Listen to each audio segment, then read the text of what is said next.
नमस्कार दोस्तों, आज हम बात करेंगे हमारे गांव के बगल से बहने वाली उस नदी की जो सिर्फ पानी का स्रोत नहीं बल्कि हमारे जीवन, खेती, संस्कृति और यादों का हिस्सा है। यह नदी हमारे गांव की पहचान है। सुबह की ठंडी हवा, खेतों की हरियाली हो या बच्चों की मस्ती, सब कुछ इस नदी से जुड़ी हुई है। पहले के समय में गांव के लोग इसी नदी के पानी का प्रयोग खेती और रोज़गार के कामों के लिए करते थे। गर्मी के दिनों में लोग नदी किनारे बैठकर सुकून महसूस करते थे। बरसात में जब नदी अपने पूरे बहाव में होती है तब उसका दृश्य बहुत सुंदर लगता है। दूर दूर तक पानी ही पानी दिखाई देता है।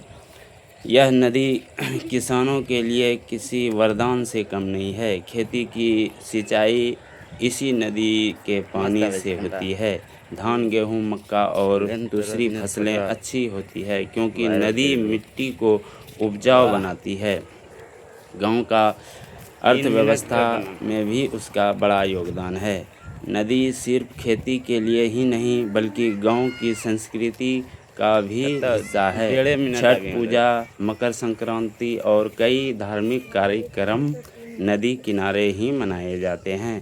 त्योहारों के समय नदी का घाट लोगों से भर जाता है और पूरा माहौल भक्तिमय हो जाता है। बच्चों के लिए यह नदी खेल और आनंद की जगह है।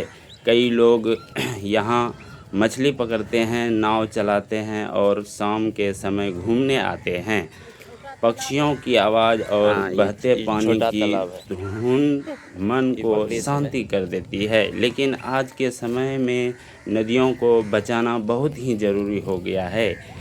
गंदगी, प्लास्टिक और प्रदूषण की वजह से नदी का पानी धीरे धीरे खराब हो रहा है। अगर हम सब मिलकर नदी को साफ करने का प्रयास करेंगे तो आने वाले पीढ़ियों भी उसकी सुंदरता का आनंद ले सकेंगी।